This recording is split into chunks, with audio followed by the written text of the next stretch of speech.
ஆட்சித்தலைவர் திரு பவன்குமார் ஐஏஎஸ் அவர்களே, மாநகராட்சியினுடைய ஆணையர் திரு சிவகுரு பிரபாகரன் ஐஏஎஸ் அவர்களே, துணை மேயர் அண்ணன் வெற்றிச்செல்வன் அவர்களே, கூடுதல் ஆட்சியர் திரு சங்கீத் பல்வந்த் ஆகிய ஐஏஎஸ் அவர்களே, மாவட்ட வருவாய் அலுவலர் டாக்டர் ஷர்மிளா அவர்களே, மாவட்ட கழக செயலாளர்கள் அண்ணன் கார்த்திக் அவர்களே, அண்ணன் தொண்டாமுத்தூர் ரவி அவர்களே, அண்ணன் தளபதி முருகேசன் அவர்களே, வந்திருக்கக்கூடிய கழகத்துடைய நிர்வாகிகளே, பல்வேறு துறையை சார்ந்த அரசு அலுவலர்களே, அரசினுடைய நலத்திட்ட உதவிகளை பெற வந்துள்ள பயனாளிகளே, மகளிர் சுய குழுக்களைச் சேர்ந்த நறுமை சகோதரிகளே, தாய்மார்களே, தமிழ்நாடு ஹாக்கி அமைப்பினுடைய பொதுச் செயலாளர் டாக்டர் செந்தில் ராஜ்குமார் அவர்களே, கோவை மாவட்ட ஹாக்கி அமைப்பாளர் தலைவர் அமைப்பினுடைய தலைவர் திரு லட்சுமி நாராயணசாமி அவர்களே, பத்திரிகை நண்பர்களே, பெரியோர்களே, தாய்மார்களே, உங்கள் அனைவருக்கும் இனிய மாலை வணக்கத்தை நான் தெரிவித்துக் கொள்கின்றேன். இன்றைக்கு கோயம்புத்தூர் மாவட்டத்தைச் சேர்ந்த 25,000 பயனாளிகளுக்கு 240 கோடி ரூபாய் மதிப்பில் நலத்திட்ட உதவிகளை வழங்குவது, சுமார்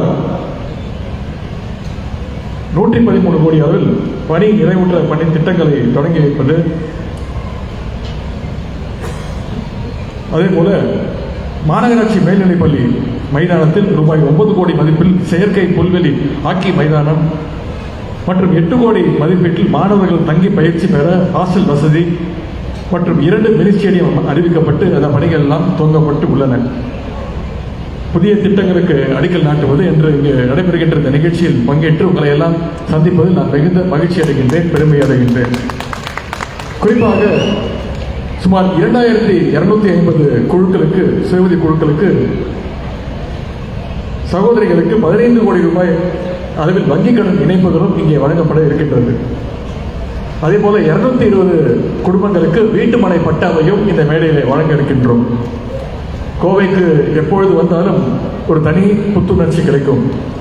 அந்த புத்துணர்ச்சியும் உத்வேகமும் உற்சாகமும் இன்றைக்கு உங்களை எல்லாம் பார்க்கும் பொழுது எனக்கு மீண்டும் வந்திருக்கிறது. நம்முடைய தலைவர் தலைமையிலான, முதலமைச்சர் தலைமையிலான நம்ம திராவிட மாடல் அரசு என்றாலே எல்லோருக்கும் எல்லாம் என்றுதான் அர்த்தம். அதற்கு ஒரு சிறந்த உதாரணமாக இன்றைக்கு இந்த நிகழ்ச்சி நடைபெற்றுக் கொண்டிருக்கிறது. இங்கே மாணவர்கள், இளைஞர்கள், மாற்றுத்திறனாளிகள், விவசாயிகள், தொழில் முனைவோர்கள், விளையாட்டு வீரர்கள் வந்திருக்கிறீங்க.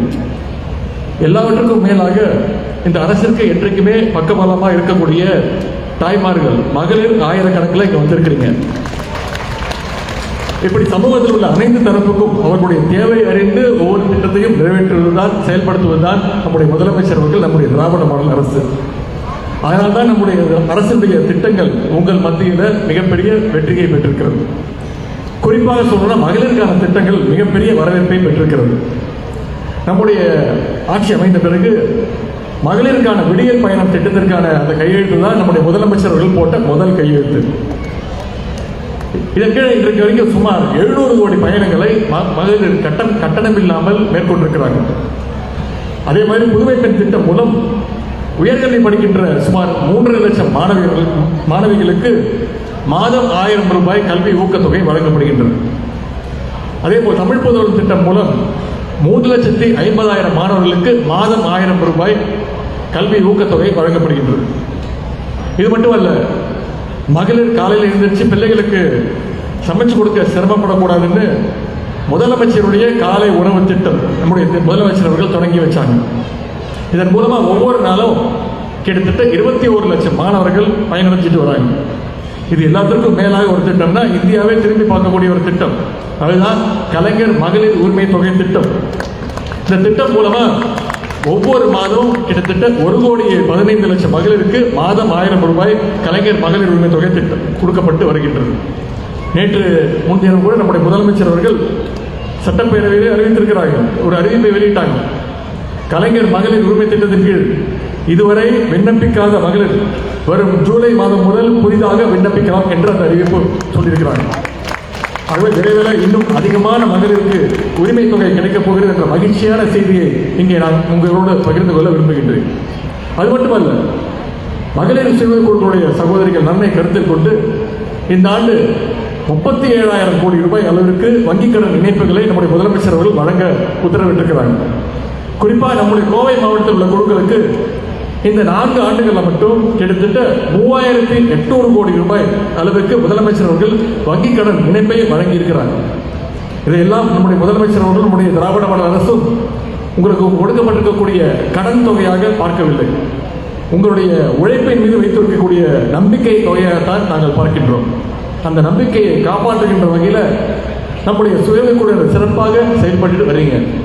குறிப்பாக இந்த கோவை மாவட்டத்தை சுயஉதவிக்குழு சகோதரிகளை பொறுத்தவரை ஏற்கனவே பல்வேறு சாதனைகளை செய்து காட்டிருக்கிறீங்க.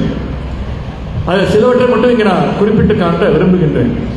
கோவை மாவட்டம் காரமடை ஒன்றியத்தில் செயல்பட்டு வருகின்ற ஒரு சுயஉதவிக்குழு ஒரு பேர் பூந்தென்றல் மகளிர் சுயஉதவிக்குழு. இந்த குழுவில் உறுப்பினராக இருப்பவர் தங்கை பட்டுச்செல்வி. இவருடைய கணவர் சில ஆண்டுகளுக்கு முன்பு மறைந்து விட்டார். தன்னுடைய குடும்பத்தை காப்பாற்ற போட்டோ ஸ்டுடியோ ஒன்றில் தங்கை பட்டுச்செல்வி அவர்கள் பணியாற்றி வந்தார், வேலை செஞ்சுட்டு வந்தார்.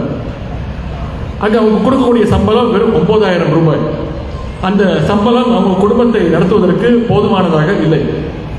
இதையடுத்து தன்னுடைய குழுவின் மூலம் வங்கிக் கடன் இணைப்பிற்கு அவர் விண்ணப்பித்தார். மகளிர் சுயஉதவிக்குழு மூலமாக வாழ்ந்து காட்டும் திட்டத்தின் மூலம் கிட்டத்தட்ட கடனாகவும் மானியமாகவும் 6,50,000 ரூபாயை அவர் பெற்றார். இதை கொண்டு அவருடைய பகுதியில் சொந்தமாக போட்டோ ஸ்டுடியோ ஒன்றை தங்கை பட்டுச்செல்வி அவர்கள் தொடங்கி இருக்கின்றார். இதன் மூலம் தங்கை பட்டுச்செல்வி அவர்கள் இன்றைக்கு மாதம் 30,000 ரூபாய் அளவிற்கு வருமானம் ஈட்டி வருகின்றார். போட்டோ ஸ்டுடியோ வேலைக்கு சென்ற தங்கை பட்டுச்செல்வி இன்றைக்கு சொந்தமாக போட்டோ ஸ்டுடியோ நடத்தி அவர் 4 பேருக்கு அவர் வேலை போட்டு தருகின்றார். இதுதான் நம்முடைய மகளிர் சுயஉதவிக்குழுக்களுடைய வெற்றி. இதுதான் நம்முடைய திராவிட மாடல் அரசினுடைய வெற்றி. அவருக்கு நம்முடைய அனைவர் சார்பாக நம்முடைய வாழ்த்துக்களை தெரிவித்துக் கொள்வோம். அவரை போலவே ராஜா மகளிர் சுயஉதவிக்குழுவை சேர்ந்த சகோதரி சித்ரா, மயில் மகளிர் குழுவை சேர்ந்த சசிகலா போன்றோரும் குழுவினுடைய உதவியின் மூலம் தொழில் முனைவோராக இன்றைக்கு உயர்ந்திருக்கின்றார்கள். ஆண்டுக்கு 10 லட்சம் ரூபாய் வரை லாபம் ஈட்டுகின்றார்கள். அவர்களுக்கும் நம்முடைய வாழ்த்துக்களை தெரிவித்துக் கொள்வோம். மகளிர் சுயஉதவிக்குழுவினர் சேர்ந்த சகோதரிகள் இன்னும் பல்வேறு உயரங்களை தொட வேண்டும் என்றுதான் நம்முடைய முதலமைச்சர் அவர்கள் ஒவ்வொரு திட்டத்தையும் செயல்படுத்தி வருகின்றார். மகளிருக்காக நம்முடைய அரசு செயல்படுத்துகின்ற திட்டங்களால் இன்றைக்கு இந்திய நாட்டிலேயே வேலைக்கு செல்கின்ற மகளிர்ல 43% பேர் தமிழ்நாட்டை சேர்ந்தவர்கள் என்பது மிகப்பெரிய ஒரு சாதனையை தமிழ்நாட்டு மகளிர் படைச்சிட்டு வரீங்க. இன்றைய விழாவில் பட்டா வேண்டும் என்ற பல ஆண்டு கோரிக்கையும் நிறைவேற்றும் வகையில் கிட்டத்தட்ட 220 பேருக்கு இந்த மேடையிலே பட்டா வழங்கப்பட இருக்கின்றது. பட்டா என்பது வெறும் ஆவணம் கிடையாது. உங்களுடைய இடத்தின் மீது உங்களுக்கு இருக்கக்கூடிய சட்டபூர்வ உரிமை. உங்களுடைய உரிமையை நம்முடைய அரசு இன்றைக்கு நிலைநாட்டி இருக்கின்றது. பட்டாக்களை பெற வந்துள்ள அத்தனை பேருக்கும் என்னுடைய வாழ்த்துக்களை நான் தெரிவித்துக் கொள்கின்றேன். அதே போல இங்க நிறைய மாற்றுத்திறனாளிகள் வந்திருக்கிறீங்க, சகோதரர்கள் மாற்றுத்திறனாளிகள் வந்திருக்கிறீங்க. உங்களுக்கான திட்டங்களை நம்முடைய முதலமைச்சர் அவர்கள் ஒவ்வொரு நாளும் பார்த்து செய்து கொண்டிருக்கிறார். உங்களுக்கு தெரியும், ஒரு வாரத்திற்கு முன்பு நம்முடைய முதலமைச்சர் அவர்கள் சட்டப்பேரவையில் அறிவிச்சாங்க, உள்ளாட்சி அமைப்புகள்ல இந்தியாவிலே எந்த மாநிலத்திலும் கிடையாது, உள்ளாட்சி அமைப்புகள்ல நியமன முறையில மாற்றுத்திறனாளிகளை தேர்வு செய்வதற்கான அந்த சட்ட மசோதாவை சென்ற வாரம் நம்முடைய முதலமைச்சர் அவர்கள் அறிமுகப்படுத்தினாங்க. இதன் மூலம் 13,000 மாற்றுத்திறனாளி சகோதரிகளுக்கு உள்ளாட்சி அமைப்புகள்ல இப்ப புதுசா பொறுப்புக்கு வர இருக்கீங்க. இப்படி அனைத்து தரப்பையும் கவனத்தில் கொண்டு நம்முடைய முதலமைச்சர் அவர்கள் திட்டங்களை செயல்படுத்துவதுதான் இன்றைக்கு இந்தியாவிலேயே 9.69% வளர்ச்சியோடு தமிழ்நாடு அனைத்து மாநிலங்களையும் விட முதல் இடத்தில் இருக்கின்றது. இந்த வளர்ச்சி இன்னும் உயர வேண்டும் என்றால் அதற்கு இந்த அரசுக்கு உங்களுடைய ஆதரவு தேவை. இந்த அரசு என்றைக்கும் உங்களுக்கு மக்களுக்கு பக்கபலமாக இருக்கும். மக்களாகிய நீங்களும் இந்த அரசுக்கு என்றைக்கும் துணை நிற்க வேண்டும், பக்கபலமாக இருக்க வேண்டும் என்று நான் கேட்டுக்கொள்கின்றேன். ஆகவே இந்த அரசினுடைய திட்டங்களை, சாதனைகளை, பலன்களை, நலத்திட்டங்களை உங்களுடைய உறவினர்கள், நண்பர்களிடம் நீங்கள் எடுத்து சொல்ல வேண்டும். உங்களுக்காக இந்த அரசும் நம்முடைய முதலமைச்சர்களும் இன்னும் கூடுதலாக உழைக்க தயாராக இருக்கின்றார்கள். இந்த இரவு சிறப்புக்குரிய நிகழ்ச்சியை பெற்ற அத்தனை பேருக்கும், நலத்திட்ட உதவிகளை பெற்ற அத்தனை பேருக்கும் மீண்டும் என்னுடைய வாழ்த்துக்களை தெரிவித்து இந்த சிறப்பான வாய்ப்பை ஏற்படுத்தி கொடுத்த மாண்புமிகு அமைச்சர் செந்தில் பாலாஜி அவர்களுக்கும், அமைச்சர் சகோதரி கயல்விழி செல்வராஜ் அவர்களுக்கும் மாவட்ட ஆட்சித்தலைவர் அவர்களுக்கும் வந்திருக்கக்கூடிய அனைத்து நலத்திட்ட பயனாளிகளுக்கும் மீண்டும் என்னுடைய நன்றியை தெரிவித்து விடைபெறுகின்றேன். நன்றி, வணக்கம். மாண்புமிகு தமிழ்நாடு துணை முதலமைச்சர் அவர்களுக்கு நன்றியினை தெரிவித்துக் கொள்கிறோம். ரூபாய் 239.41 கோடி மதிப்பிலான 25,024 பயனாளிகளுக்கு அரசு நலத்திட்ட உதவிகள் வழங்கப்பட உள்ளன.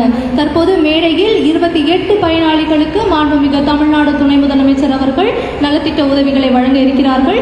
வருவாய் மற்றும் பேரிடர் மேலாண்மை துறை சார்பாக வழங்கப்படும் விலையில்லா வீட்டு மனை பட்டாவை பெற்றுக் கொள்வதற்காக திருமதி யசோதா அவர்களை மேடைக்கு வருமாறு அழைக்கிறோம்.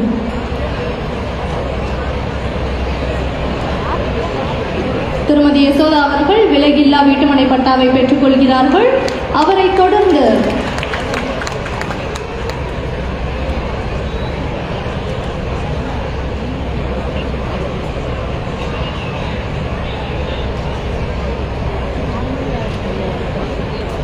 தொடர்ந்து ஈஸ்வரி அவர்களுக்கு விலையில்லா வீட்டுமனை பட்டா வழங்க